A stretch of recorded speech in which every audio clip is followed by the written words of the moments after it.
it was very rare that our ancestors, I'm speaking about Igbo specifically, used writing to record history. And is interesting because you would think if they have it, the next instinct would be to use it to record history, especially in a place where ancestors are so important, right? So that's interesting. That's something that's worth looking at because the option was there, but it wasn't taken, right?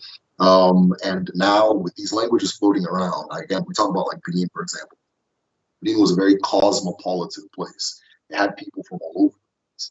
It had people who wrote in Arabic. There were people who wrote in Portuguese, all these different languages. But again, writing is not used to record history again, which is interesting. But what you do see are the bronzes, right? The very famous bronzes that have the different scenes of life and cosmic imagination of the Benin people just over time, so on and so forth, the Benin bronzes and so forth. In Igbo land, a lot of history gets recorded through many methods, one of which is ritual, another which is masquerade, so on and so forth. But for some reason, our ancestors didn't use writing to write down history. The closest account that I have seen was the recording of a court case, the writing down of a court case in Igbo land. But what was interesting about that court case was that it was written in the sand originally, and it was a European that transcribed it onto paper because he wanted to take the earth and show them this is what they're talking about. So when was that case? This had to have been in the early 1900s. The early 1900s. It was interesting because Insibidi is interesting because it'll look like one picture, and it's not read back and forth or up and down. It's read as a whole, right? Just like the way you look at a picture of Picasso, like if somebody painted a picture of Obeyi, right? I would just look at it and say, okay, that's him. You know, I wouldn't look, scan it. Okay, that kind of. So you look at it as a whole, and it's interesting. I have a video on my channel called Insibidi Explain. We believe that everyone has a story to share. We believe in the power of storytelling in today's digital economy. Yes, we believe that our audience need to be touched at the level of emotion so we can better engage. What about you? Do you believe in storytelling as much as we do? Do you want to reach the hearts and minds of your audience? Then join us in our online training class, Storytelling for Content Creators and Digital Entrepreneurs. Come to obehiawanfood.com/storytelling and learn how to leverage your storytelling skills so you can earn more as a content creator and digital entrepreneur. Storytelling is a powerful instrument at our disposal. Let's explore it together. See you in the class.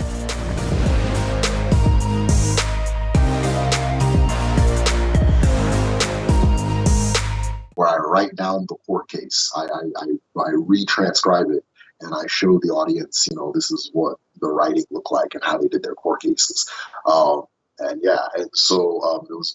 was one of the only times I saw like a specific recording of history using writing. So again, I would be very interested in knowing why that decision was made because the option was there. But yeah, the theory-wise, it's up to anybody. But yeah, Africa was very rich with scripts. From East to West Africa, you'll find different examples and types and methods of scripts. Central Africa, you'll find something similar, or in fact, with Central Africa, you find something that today resembles a microchip, right? But that microchip is used it's a human interpreter rather than a machine. And you look at it as a board. I'm trying to remember the name of it. It's in Congo, and I think your friend would probably be able to tell us exactly what I'm talking about. But it's a board, and it has all these circular shapes, so on and so forth. And a person would be able to tell you everything that is being said just by reading the shapes and so that kind of thing, or whatever. And it looks like it. The look reminds me very much of a microchip. I just cannot remember the name, which is funny because we discussed that on a Patreon a few I think last year, and so forth. So all of these different methods for writing and recording were there. The way they were applied and their uses differ from how we use writing now. I'm not saying one's better than the other. They differ from the way we do writing now, but the scripts are there, and anybody who has enough, who's genuine in their pursuits of this idea can look and they'll find different examples of African scripts and so forth. Thank you for that. It's very important. Again, this is our story. We are the one that we bring it out because we are the one that it represents. You take out a script in Igbo land, the people that script is going to glorify, of course, in the Igbo people, if you are talking of maybe try to look for evidence of your existence now. So we don't expect other people to come and do the digging because it doesn't really concern them. So in this sense, African people, it is our duty, our job to dig out our history, interpret it and reinterpret it again as many times as necessary. It is very important. Very, very important. Because now, talking of the uniformity of Africa, like the guest yesterday was saying, if you begin to look at how we organize our society, that we see that there is a lot of coronation very similar all around now, and yet we are very far away. When I did a documentary in 2015, then at the ending of the documentary that I titled Pan-Africanism, Testing Idea on Reality, of course, it's true that I was looking at the what is our responsibility in what is happening in Africa. If we have this beautiful idea of Pan-Africanism, for example, why are we not practicing it? Why are we not implementing it?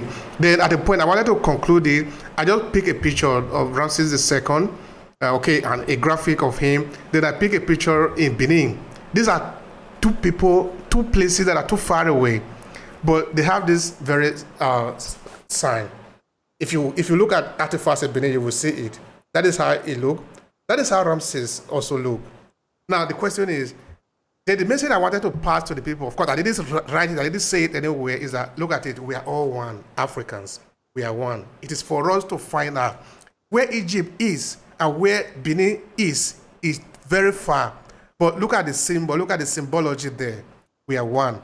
It's just for us to find out. Let me add something very interesting, right? This is just speculation, but it's speculation based on facts. If you see a mask in the Igbo culture that has an X on its head, right, or folded hands, but you're not gonna, it's not all common. You'll find it folded. It's typically an X, right? This means it's like a parcel that goes to God, right? So when God sends you a message, a messenger of God, if the mask is depicting somebody who received what was known as Abia, which is wisdom from beyond, right? There will be an X on the head, right? And that X shape is typically used for like communicating, right? So the word, like in this, use the X to say communicate, that kind of thing. But that X they're making with their hands typically says that this person receives messages from God. And this how powerful is that? It's very powerful, right? And then you now see these burial sites and so forth, where the person will now make an X with their hand, specifically if they are in the role of being the Ogumo, the mouth of the spirits, which were the Pharaoh, the Oba, the Pob, all of these are traditional leaders, right? Who all have this very similar role. So I was thinking about that. It was funny that it was actually Black Panther that made me think about that X sign, right?